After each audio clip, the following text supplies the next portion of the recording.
টেকসই উন্নয়নে চাই দক্ষতা ও নৈতিকতা সম্পন্ন দেশপ্রেমিক জনশক্তি। এই প্রতিপাদ্যকে সামনে নিয়ে আয়োজিত ইসলামী শাসনতন্ত্র ছাত্র আন্দোলনের স্বপ্ন সম্ভাবনা ও বিপ্লবী পথ চলার 29তম বর্ষে 29তম প্রতিষ্ঠাবার্ষিকী সমাবেশের এই পর্যায়ে প্রধান অতিথির বক্তব্য নিয়ে আসছেন ইসলামী আন্দোলন বাংলাদেশের সিনিয়র নায়েবে আমির শাইখুল হাদিস আল্লামা মুফতি সৈয়দ মোহাম্মদ ফয়জুল করিম শাইখ চরমোনাই হাফিজাহুল্লাহ। নারায়ে তাকবীর, নারায়ে তাকবীর, বিপ্লব বিপ্লব, ইসলামী বিপ্লব।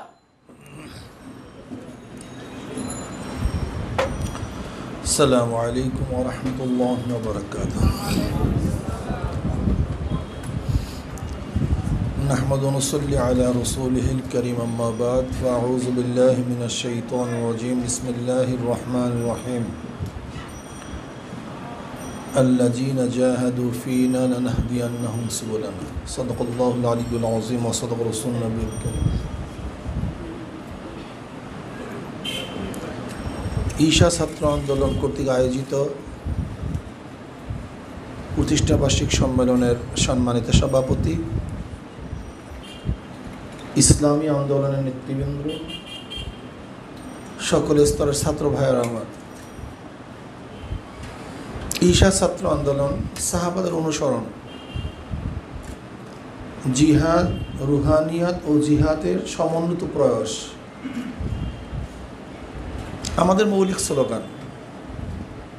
কাজে ঈশা ছাত্র আন্দোলন এই স্লোগানের বাহিরে যাওয়ার কোনো সুযোগ নেই, কোনো সম্ভাবনাও নেই। মূলের থেকে সরে গিয়ে কেউ কোনো কাজই করতে পারে না। আমাদের মূল স্লোগান সাহাবাদের অনুসরণ। কাজে সাহাবাদের অনুসরণের বাহিরে গিয়ে আমরা কি করব, কি করতে চাই?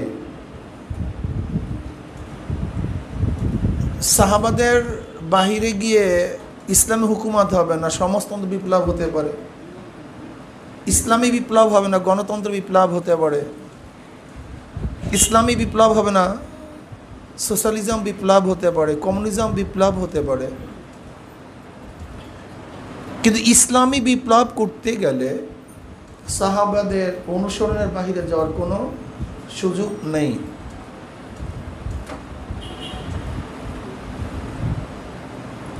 আমাদের শাইখ মুর্শিদ নব্বরাল্লাহু মারকাদাহু কি বলেছেন? আমি রাজনীতি করে নেমে ইবাদত করি। কাজে আমাদের প্রত্যেকটা কাজ যেন ইবাদত হয়। ইবাদতের বাহিরে ছাত্র আন্দোলন কোনো কাজ করতে পারবে না। যদি এই মূলনীতি ঠিক থাকে, এই দিকে আমি কিছু ইঙ্গিত করতে চাই। সাহাবায়ে কেরাম রিদওয়ানুল্লাহি তাআলা আলাইহিম আজমাইন সুন্নাতের পাবন্দ ছিলেন, সুন্নতের অনুসারী ছিলেন। ওমর ইবনে খাত্তাব রাদিয়াল্লাহু তাআলা আনহু তিনি রোমের খ্রিস্টানদের সম্মান, আপ্যায়ন, মর্যাদাকে সুন্নাতের সামনে ভুলুণ্ঠিত করেন নাই, বরং সুন্নাতকে রক্ষা করতে গিয়ে তাদের মর্যাদাকে তিনি ত্যাগ করেছেন। ঈশা ছাত্র আন্দোলনের প্রত্যেকটা ছেলেকেও সুন্নাত আঁকড়িয়ে ধরতে হবে, চাই সে সুন্নাত বড় হোক, চাই সে সুন্নাত ছোট হোক। আব্দুল ইবনে আব্বাস রাদিয়াল্লাহু তাআলা আনহু হজে রওনা করলেন।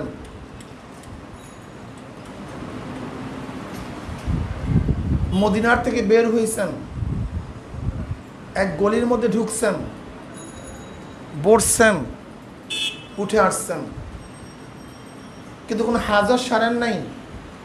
প্রশ্ন করা হলো, আপনি এরকম করলেন কেন? তিনি উত্তর দিলেন, নবী আলাইহিস সালাতু ওয়াস সালামকে দেখেছি এখান থেকে যাওয়ার সময় এখানে বসছেন, কোনো হাজার সারেন নাই। কেন বসছেন, কেন উঠছেন আমি জানি না, তার অনুকরণ করতে গিয়ে আমি এই কাজটা করছি। অথচ আমাদের এই যুগের ঈশা ছাত্র আন্দোলন অনেক ছাত্রদের বা যারা আমরা সদ্য বিদায় হয়ে গেছি এরকম অনেকের মনোভাব এবং সুন্নাতের প্রতি নাই। আমরা আধুনিক হয়ে যাচ্ছি। ঈশা ছাত্র আন্দোলন আধুনিক হবে সুন্নাতকে আঁকড়িয়ে ধরার মাধ্যমে। সুন্নাতকে ত্যাগ করার ভিত্তিতে আধুনিকতার দরকার ঈশা ছাত্র আন্দোলনের মধ্যে থাকতে পারে না। এটা আমাদের মনে রাখতে হবে। রুহানিয়াত, আজকে রুহানিয়াত আমাদের থেকে অনেক দূরে চলে যাচ্ছে। এখন রুহানিয়াতকে আমরা পছন্দ করছি না। বর্তমান যুগের কিছু ইসলামিক লিডারদের কিছু সফলতাকে প্রশংসা করতে গিয়ে মনে হয় যেন আমরা সাহাবায়ে কেরাম রিদওয়ানুল্লাহি তাআলা আলাইহিম আজমাইনদের সে যুগকে ভুলে যাওয়ার পথে চলছি। ঈশা ছাত্র আন্দোলনের ছেলেদেরকে বলবো, ইমামতির জন্য শর্ত আছে, মুক্তাদির জন্য শর্ত নেই। নেতাদের জন্য শর্ত আছে, অনুসারীদের জন্য শর্ত নেই। তোমরা নেতৃত্ব প্রদান করবে, কাজে তোমাদের জন্য শর্ত আছে। ঈশা ছাত্র আন্দোলনের সদস্য হওয়ার জন্য, সমর্থক হওয়ার জন্য কিন্তু শর্ত নেই। আমি কি ইঙ্গিত দিতে চাচ্ছি নিশ্চয়ই তোমরা বুঝতে পারছো। ইমামতির জন্য শর্ত আছে, তোমরা নেতৃত্ব প্রদান করবা, তোমাদের জন্য শর্ত আছে। কিন্তু একজন ছাত্র ইসলামী শাসন আন্দোলন সমর্থন করবে, আমি তাকে বলবো টুপি রাখো, দাড়ি রাখো, লম্বা জামা গায়ে দাও, সুন্নাত অনুযায়ী চলো, এইটা করো সেইটা করো। সে নতুন ভর্তি হয়েছে, তার মধ্যে পুরো সুন্নাত নাই থাকতে পারে, কিন্তু আমরা তো তাকে দূরে সরিয়ে দেব না। কাফেলার মধ্যে রাখবো, কিন্তু স্টিয়ারিং তার কাছে দেব না। যে স্টিয়ারিং দেয় খতরনাক কি। ড্রাইভারের অভিজ্ঞতা হওয়ার প্রয়োজন আছে, অভিজ্ঞশীল হওয়ার প্রয়োজন আছে, কিন্তু যাত্রীদের তত অভিজ্ঞশীল হওয়ার প্রয়োজন নেই। ডাক্তার তার অভিজ্ঞতার প্রয়োজন আছে, রোগীদের অভিজ্ঞতা না থাকলেও হয়। স্টিয়ারিং যে ধরবে তার অনেক কিছু জানার প্রয়োজন আছে, কিন্তু যে যাত্রী হবে তার জন্য তত কিছু বেশি জানার দরকার নেই। তোমরা ইসলামী বিপ্লবের, ইসলামী হুকুমতের স্টিয়ারিং ধরবা। তোমাদের অবস্থান, তোমাদের আদর্শ, তোমাদের নীতি, তোমাদের কর্মসূচি, তোমাদের ইবাদত, তোমাদের চরিত্র, তোমাদের কথোপকথন এবং সাধারণ যারা তোমাদের অনুসারী হবে, সমর্থক হবে, তারা কি একই মানের হবে? তোমরা এখানে যারা আসছো সবাই দায়িত্বশীল। এখন তুমি যদি মনে করো তোমার চেহারা সুরাত সাধারণটা ছেলেদের মতো হলেই হবে, এটা মানা যায় না। তোমাদের ব্যতিক্রম হওয়ার প্রয়োজন আছে। বর্তমানে আমরা কি দেখছি, বিশ্বের বিভিন্ন মুসলিম নেতারা কিছু ভালো কাজ করার কারণে আমরা তাদেরকে ইমাম বানায় ফেলাইছি। অমুক ইমাম হয়ে গেছে কিছু ভালো কাজ করার কারণে। কিছু ভালো কাজ করার কারণে সে প্রশংসা পাওয়ার যোগ্যতা রাখে, কিন্তু সে মুক্তাদা হওয়ার যোগ্যতা রাখে না। মনে রাখতে হবে। মমতা ব্যানার্জি অনেক ভালো কাজ করে, অনেক ভালো কথা বলে ইসলামের পক্ষে, সে প্রশংসা পাওয়ার যোগ্যতা রাখে, কিন্তু সে আমাদের অনুসারী হতে পারে না। বাবরি মসজিদ নিয়ে ভারতের বহুত হিন্দু লিডাররা অনেক ভালো বক্তব্য করেছে, ভালো বক্তব্য দিয়েছে। সে প্রশংসা পাওয়ার দাবি রাখে, কিন্তু সে আমার মুক্তাদা হতে পারে না, তার আমি অনুসারী হতে পারি না। ইমরান খান সাহেব জাতিসংঘে ভালো বক্তৃতা করেছে, চমৎকার বক্তৃতা করেছে, সে প্রশংসা পাওয়ার দাবি রাখে, কিন্তু আমি তার অনুসারী হতে পারি না। ইরানের প্রেসিডেন্ট, ইরানের নেতৃবৃন্দ আমেরিকার বিরুদ্ধে লড়তেছে, প্রশংসা পাওয়ার যোগ্যতা রাখে, কিন্তু আমি তার অনুসারী হতে পারি না। সাদ্দাম হোসেন সাহেব আমেরিকার বিরুদ্ধে লড়াই করে জীবন দিয়েছে, প্রশংসা পাওয়ার দাবি রাখে, কিন্তু আমি তার অনুসারী হতে পারি না। নিউজিল্যান্ডের প্রেসিডেন্ট, সে ইসলামের পক্ষে অনেক কাজ করেছে, নামাজকে উন্মুক্ত করে দিয়েছে, সে সংসদে কোরআন তেলাওয়াতের ব্যবস্থা করেছে, সে প্রশংসা পাওয়ার দাবি রাখে, কিন্তু আমি তার অনুসারী হতে পারি না। এরদোগান সাহেব খুব ভালো ভালো কাজ করতেছে, প্রশংসা আমার দাবি রাখে, কিন্তু আমি তার পূর্ণ অনুসারী হতে পারি না। কিন্তু আমি অনুসারী হব জনাবে মুহাম্মদ রাসূলুল্লাহ সাল্লাল্লাহু আলাইহি ওয়াসাল্লাম এবং সাহাবাদের। কিন্তু আমরা কি করি? আমরা কার প্রশংসা করতে গিয়ে আমি তার অনুসারী হয়ে যাই, ইমাম বানায় দেই। এটা আমাদের মনে রাখতে হবে। প্রশংসা পাওয়ার ব্যবস্থা এক ধরনের হয়, অনুসারী হওয়ার ব্যবস্থা ভিন্ন ধরনের হয়। এমনকি আমাদের মধ্যেও এরকম অনেকে আসছে যে ক্ষমতায় কিভাবে যাব, তাদের প্ল্যান শুধু ক্ষমতায় যাওয়া। যদি ক্ষমতায় যাওয়াই শুধু মুখ্য উদ্দেশ্য হয়, তা হাজ্জাজ বিন ইউসুফ তো ক্ষমতার অধিকারী ছিলেন, তার প্রশংসা করেন না কেন? মুতাসিম বিল্লাহ, মুতাদ বিল্লাহ, এরাও তো ভালো ক্ষমতায় গেছিলেন, তার প্রশংসা করেন না কেন? বাদশাহ আকবরও তো ক্ষমতায় ছিলেন, তার প্রশংসা করেন না কেন? জাহাঙ্গীরও তো ক্ষমতায় ছিলেন, তার প্রশংসা করেন না কেন? ইসলামী আন্দোলন তো নিছক শুধু ক্ষমতা চায় না, ইসলাম ভিত্তিক ক্ষমতা চায়। নিছক যদি ক্ষমতা চায় তাহলে তো আওয়ামী লীগ ক্ষমতায় আছে, বিএনপিও ক্ষমতায় আছে, জাতীয় পার্টি ক্ষমতায় ছিল। নিছক শুধু ক্ষমতা চান না ইসলামকে ক্ষমতায় নিতে চান? এইটাই তো আমাদের পার্থক্য। আমাদের মধ্যে পার্থক্য তো এখানে মূল জায়গায়। আমরা ইসলামকে ক্ষমতায় নিতে চাই, আমি ক্ষমতায় যেতে চাই না। আমি ক্ষমতায় যাওয়া এক জিনিস, ইসলামকে ক্ষমতায় নেওয়া ভিন্ন জিনিস। এর জন্যই তো ইসলামী আন্দোলন বাংলাদেশ অনেক কিছুই পারে না, ইসলামের নামে যারা দল করে তারা অনেক কিছু পারে। এই শুধু এই মূল পার্থক্যের কারণে, এখানেই পার্থক্য আমাদের। আমরা ইসলামকে ক্ষমতায় নিতে চাই বিধায়ী হুট করে আওয়ামী লীগের সাথে মিলতে পারি না। ইসলামকে ক্ষমতা নিতে চাই বিধায় হুট করে বিএনপির সাথে মিলতে পারি না। ইসলামকে ক্ষমতায় নিতে চাই বিধায়ী হুট করে দলকে পরিবর্তন করে নিজে চেয়ারম্যান হতে পারি না, দলকে ভাঙতে পারি না, এইটা করতে পারি না, সেইটা করতে পারি না। কেন? আমাদের মূল উদ্দেশ্য আমি ক্ষমতায় যেতে চাই না, ইসলামকে ক্ষমতায় নিতে চাই। আমি ছাত্র আন্দোলনের বন্ধুদেরকে বলবো, আমাদের শায়খ মুর্শিদ নব্বরুল্লাহ মারকাতের স্লোগানগুলি মনে রাখতে হবে। তিনি কি বলেছেন? আমি আওয়ামী লীগের দুশ্মন নই, বিএনপির দুশ্মন নই। আজকে যদি আওয়ামী লীগ বিএনপি ইসলামী হুকুমাত কায়েম করে, আমি তাদের গোলাম হয়ে থাকবো। খুব কঠিন স্লোগান এই স্লোগান। তার মানে আমার শত্রু যদি ইসলাম হুকুমাত কায়েম করে সে আমার বন্ধু, আর আমার বাবা আমার সন্তান যদি ইসলামের বাইরে যায় সে আমার দুশ্মন, আমার শত্রু। এই মৌলিক আকীদা বিশ্বাস আপনার মধ্যে রাখতে হবে। আমি মহব্বত করি ইসলামকে, আমি মহব্বত করি দ্বীনকে। এর জন্যই তো নবী নূহ আলাইহিস সালাতু ওয়াস সালাম তার ছেলেকে তার নৌকায় তুলতে পারেন নাই। এই কারণেই নবী ইব্রাহিম আলাইহিস সালাতু ওয়াস সালাম তার বাবার জন্য দোয়া করতে পারেন নাই। এর জন্যই তো সরদার দু আলম আলাইহিস সালাতু ওয়াস সালাম তার চাচার পক্ষে বারবার দোয়া করার কারণে আল্লাহর তরফ থেকে ধমকি খেয়েছেন, খবরদার। এই কারণেই আমি ইসলামকে স্টাবলিশ করতে চাই, আমি নিজেকে স্টাবলিশ করতে চাই না। ইসলামকে ক্ষমতায় বসাতে চাই, আমি ক্ষমতায় বসতে চাই না। এই আকীদা বিশ্বাস রাখতে হবে ইসা ছাত্র আন্দোলনদেরকে। যদি আজকে আওয়ামী লীগ, বিএনপি, জাতীয় পার্টি, অমুক পার্টি, তমুক পার্টি, রাশেদ খান মেনন বলেন, ইনু বলেন, আমরা তাদেরকে পছন্দ করি না, কেন? বামপন্থী।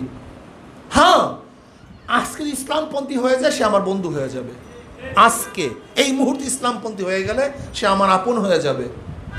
আবার এই সারির মধ্যে যারা আছে, এমনকি আমিও যদি আল্লাহ না করুক ইসলাম থেকে সরে যাই, আমি আপনাদের দুশ্মন হয়ে যাব। এই বিশ্বাস রাখতে হবে। কাজে ঈশা ছাত্র আন্দোলন নিচক শুধু ক্ষমতায় যেতে চায় না, ইসলামকে ক্ষমতায় নিতে চায়। কাজে ইসলামকে বাদ দিয়ে আপনি ইসলামকে ক্ষমতায় নেবেন কিভাবে? হ্যাঁ, ইসলামকে বাদ দিয়ে আপনি ইসলামকে ক্ষমতায় নেবেন কিভাবে? ঈশা ছাত্র আন্দোলনের ছেলেদের মেজাজের মধ্যে অনেক পার্থক্য থাকা চাই, অন্যান্য সংগঠনের ছেলেদের থেকে অনেক পার্থক্য থাকা চাই। আমাকে একজন প্রশ্ন করছে যে অমুকে তো মেয়র থেকে প্রেসিডেন্ট হয়েছে, তাই আমি বললাম আহমদিনেজাদও তো মেয়র থেকে প্রেসিডেন্ট হয়েছে, তার প্রশংসা করো না কেন? ক্ষমতা যাওয়া এক জিনিস। আমাকে অনেকে প্রশ্ন করছে এইটা সেইটা। শোনেন, যে ব্যক্তি মুমূর্ষ ব্যক্তিকে যদি কেউ কোনো ডাক্তার কথা বলাতে পারে বা একটু চক্ষু মেলে, আমরা সবাই খুশিতে আটকান হয়ে যাই। মৃত্যু ব্যক্তি চক্ষু মেলছে, যে একটা মুমূর্ষ রোগী কথা বলছে, একটু পানি পান করছে, কিরকম বলি কি বলি না? আরে ভাই, তুরস্ক তো মৃত্যু হয়ে গেছিল, সেখানে ধর্মনিরপেক্ষবাদ কায়েম হয়ে গেছিল, সেখানে দাড়ি রাখা অবৈধ ছিল, নামাজ পড়া অবৈধ ছিল, কোরআন তেলাওয়াত করা অবৈধ ছিল। কামাল আতাতুর্ক গোটা তুরস্ককে ধর্মনিরপেক্ষবাদ সৃষ্টি করে ইসলামকে জবাই দিয়ে দিয়েছে। তুরস্কের অবস্থা কি ছিল? কামাল আতাতুর্ক সেখানে ক্ষমতা আসার পরে আলেমদের প্রত্যেকটা আলেমের বাড়ির দরজায় যেই গাছ ছিল, সেই গাছের মধ্যে তাদেরকে ফাঁসিতে ঝুলিয়ে দিচ্ছে। আলেমদেরকে বলছে আপনাদের জন্য হজের জন্য জাহাজ রেডি, আপনারা উঠেন। যারা জাহাজে উঠছে সাগরের মধ্যে তাদেরকে ডুবিয়ে দিয়েছে, হত্যা করা হয়েছে। এই ছিল তুরস্কের অবস্থা। সেখান থেকে মুমূর্ষ রোগীকে শুধু একটু পানি পান করাবার ব্যবস্থা করতেছে, চক্ষু মিলছে, এটা তো প্রশংসার দাবি রাখে। কিন্তু আমি তো আগের থেকেই সুস্থ রোগী, এখন আমাকে কি আপনি অসুস্থ রোগীর সাথে তুলনা করবেন? এখানে আমি টুপি পরতে পারতেছি, এখানে আমি দাঁড়িয়ে রাখতে পারতেছি, নিষেধ নাই। আমি লম্বা জামা গায়ে দিতে পারতেছি, নিষেধ নাই। আজান হচ্ছে, নিষেধ নাই। নামাজ পড়তে নিষেধ নাই, মাদ্রাসায় পড়তে নিষেধ নাই, আমাকে জাকাত দিতে নিষেধ নাই, আমি নিজে পর্দা করতে আমার নিষেধ নাই, ইসলামী হাকামগুলি পালন করতে আমার কোনো নিষেধ নাই। এখন আপনি তুলনা করবেন মুমূর্ষ রোগীর সাথে সুস্থ রোগীর সাথে? এটা হয়? আপনি কিসের সাথে তুলনা করতেছেন? আপনার এখানে মাদ্রাসা খোলা, মসজিদ খোলা, আজান চলতেছে, ইবাদত করতে পারতেছেন, আপনার কোনো বাধা নাই, কিচ্ছু নেই, নিষেধ নাই। আপনি তুলনা করবেন আরো ভালো দিকে, আপনি তুলনা করবেন নিচের দিকে, যেখানে দাঁড়িয়ে রাখার পর, যেমন মিশরে একসময় দাঁড়িয়ে রাখার আইন ছিল না, দাঁড়িয়ে রাখতে পারতো না। এখন আপনি সেইটার তুলনা করবেন? আপনি তো তুলনা করবেন আরো ভালোর দিকে যাওয়ার দিকে। এখন আমি কি করব? ব্যক্তিগতভাবে ইবাদত করতে পারতেছি, কিন্তু রাষ্ট্রীয়ভাবে ইবাদত করতে পারতেছি না। এর জন্য আমি রাষ্ট্রীয়ভাবে ইসলাম হুকুমাত কায়েম করে রাষ্ট্রীয়ভাবে ইবাদত করব। আমি কথাটা বুঝাতে পারি নাই? যেমন ইসলামের এই হুদুদগুলি আমি কার্যকারী করতে পারতেছি না, সুদ ভিত্তিক অর্থনীতি ধ্বংস করতে পারতেছি না। কেন? ইসলাম হুকুমাত না থাকার কারণে। কাজী ইসলামী হুকুমাত কেন চাই এইটা আপনাকে বুঝতে হবে, এটা বুঝতে হবে। আমি এই ক্ষেত্রে ইসলাম পালন করতে পারতেছি না হুকুমাত ব্যতীত, কাজে আমি ইসলাম হুকুমাত কায়েম করতে চাই যেন এই ক্ষেত্রগুলিতেও আমি ইসলাম পালন করতে পারি। কাজে আপনি ওইটা পালন করতে গিয়ে যেখানে পালন করতে পারেন সেটা ছেড়ে দিবেন, এই আপনার ইসলাম হুকুমাত। আপনি যেখানে পর্দা করতে পারেন ইসলাম হুকুমাত কায়েম করতে গিয়ে পর্দা ছেড়ে দিবেন। আপনি দাড়ি রাখতে পারেন ইসলাম হুকুমাতের নেশা দাড়ি কেটে ফেলবেন। আপনি টুপি পড়তে পারেন ইসলাম হুকুমাতের নেশায় টুপি মাথার থেকে নামিয়ে ফেলবেন। কে শিখেছে আপনাকে ইসলাম হুকুমাত? এটা ইসলাম হুকুমাত নয়, বরং ইসলামী হুকুমাতের নাম ইসলামকে জবাই দেওয়া। এর ইসলামী হুকুমাতের নাম ইসলামকে ধ্বংস করার চক্রান্ত। এর ইসলামী হুকুমাতের নামে সুন্নাতকে বিসর্জন দেওয়ার একটা কৌশল মাত্র। এর ইসলামী হুকুমাত নয়। জামাত শিবিরের সাথে এখানে মৌলিক পার্থক্য আমাদের। জামাত শিবির তাদের মূল উদ্দেশ্য কি? যে কোনো কৌশলে ক্ষমতা গ্রহণ করো, যে কোনো কৌশলে ক্ষমতায় যাও, যে কোনো কৌশলে হোক, চাই সে ইসলামকে বিসর্জন দিয়ে হোক, চাই মহিলাদেরকে সামনে নিয়ে হোক, চাই সে মিথ্যা বলে হোক, চাই সুন্নাতকে জবাই দিয়ে হোক, না ক্ষমতায় যাও, আগে ক্ষমতা। আর আমরা কি বলি? ক্ষমতায় যাব ইসলাম হুকুমাত কায়েম করার জন্য। কাজে 3.5 বডির মধ্যে, আমার সমাজের মধ্যে, আমার ঘরের মধ্যে, আমার ব্যক্তির মধ্যে, আমার চরিত্রের মধ্যে ইসলাম না থাকে, তাহলে তুমি কিসে ইসলাম হুকুমাত কায়েম করতে চাও? যেখানে ইসলাম হুকুমাত কায়েম করার সুযোগ আছে সেখানেও যদি ইসলাম হুকুমাত কায়েম না করো, তাহলে তুমি রাষ্ট্রে গিয়ে ইসলাম হুকুমাত কায়েম করবে না, বরং তুমি ক্ষমতা দখল করবে। আমরা ক্ষমতা দখল করতে চাই না, ইসলাম হুকুমাত কায়েম করতে চাই। এর জন্য আমি ছাত্র আন্দোলনকে বলবো, কোনো ব্যক্তি প্রশংসা পাওয়ার যোগ্যতা রাখে, কিন্তু সে অনুসারী হওয়ার যোগ্যতা রাখে না। ঈশা ছাত্র প্রত্যেক ছেলেকে মনে রাখতে হবে, আমার অনুসরণীয় ব্যক্তি হবে জনাবে মুহাম্মদ রাসূলুল্লাহ সাল্লাল্লাহু আলাইহি ওয়াসাল্লাম এবং সাহাবায়ে কেরাম রিদওয়ানুল্লাহি তাআলা আলাইহিম আজমাইন, এবং তাদের পথে যারা চলে আমরা তাদের অনুসরণ করব। কি কথা ঠিক আছে না? আলহামদুলিল্লাহ। নাম্বার 2, নীতি নৈতিকতা ব্যতীত কোনোদিন কোনোদিন দেশের উন্নয়ন হতে পারে না, উন্নতি হতে পারে না। আজকে দেশে সব কিছু আছে, নীতি আদর্শ নেই। আজকে দেশের বরাদ্দকৃত টাকার 70% টাকা চুরি হয়, এর জন্য দেশের উন্নয়ন নেই। আজকে স্বাস্থ্যক্ষেত্রের অবস্থা আপনারা কি দেখছেন? আজকে দেশের অবস্থা কি দেখতেছেন? এই ক্ষমতা লোভীরা আজকে দেশকে বিক্রি করে ক্ষমতায় থাকতে চায়। আজকে বাংলাদেশকে ভারতের একটা অঙ্গরাজ্যে পরিণত করতে চায়। এই হর্ষবর্ধন হঠাৎ করে ঢাকায় কেন আসছে? কারণটা কি? এই শৃঙ্খলা হঠাৎ করে ঢাকায় আসবে কেন? কেউ জানি না। আজকে হিন্দুরা, ভারতপন্থীরা মনে হয় যেন এই দেশটাকে ভারতের অংশই মনে করতেছে, যা ইচ্ছা তাই করতেছে। সচেতন থাকতে হবে। ওরা ক্ষমতার জন্য দেশকে বিক্রি করতে মোটেও সময় নেবে না। কাজী এই দেশকে যেন বিক্রি করতে না পারে, সেই জন্য বাংলাদেশের প্রত্যেকটা জনগণকে সচেতন থাকতে হবে। খাস করে ছাত্র আন্দোলনের ছেলেদেরকে ইসলাম ও দেশকে রক্ষা করার জন্য জীবন দেওয়ার জন্য প্রস্তুত গ্রহণ করতে হবে। স্বাধীনতা আন্দোলনে ছাত্রদের ভূমিকা সবচেয়ে বেশি ছিল। ভাষা আন্দোলনে ছাত্রদের ভূমিকা সবচেয়ে বেশি ছিল। ইসলামী হুকুমাত কায়েম করার ব্যাপারে যুবক এবং ছাত্রদের ভূমিকা সবসময় বেশি থাকে। আমিও বলবো, ইসলামী হুকুমাত কায়েম করার জন্য, দেশকে রক্ষা করার জন্য ঈশা ছাত্র আন্দোলনের ভূমিকা সবচেয়ে বেশি থাকা চাই। আমার শেষ বক্তব্য, তোমরা ত্যাগী হও, ভুগী হও না। তোমরা ত্যাগী হও, ত্যাগ শিখো। ত্যাগ ইচ্ছা করে ত্যাগ করো। কিভাবে ত্যাগ করবা? তুমি একদিন নাস্তা না খেয়ে তোমার একটা ছাত্র ভাইকে নাস্তা খাওয়ার ব্যবস্থা করো, এটা তোমার ত্যাগ।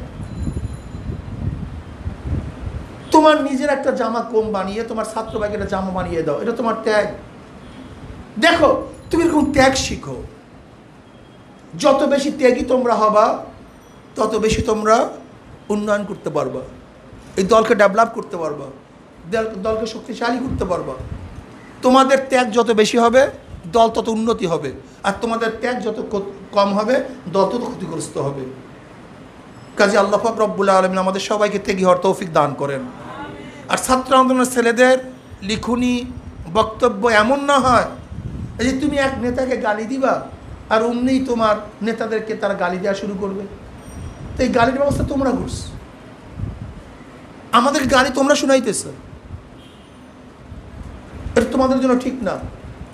কাজে তোমাদের কথা, তোমাদের বার্তা, তোমাদের লিখনি, তোমাদের আদর্শর দ্বারা যেন আমরা গালি না খাই, মানুষ যেন তোমাদের খারাপ না বলে, বরং ঈশা ছাত্র আন্দোলনের ছেলেদেরকে যেন চরিত্রবান, আদর্শবান মনে করে, এটা তোমাদের মনে রাখতে হবে।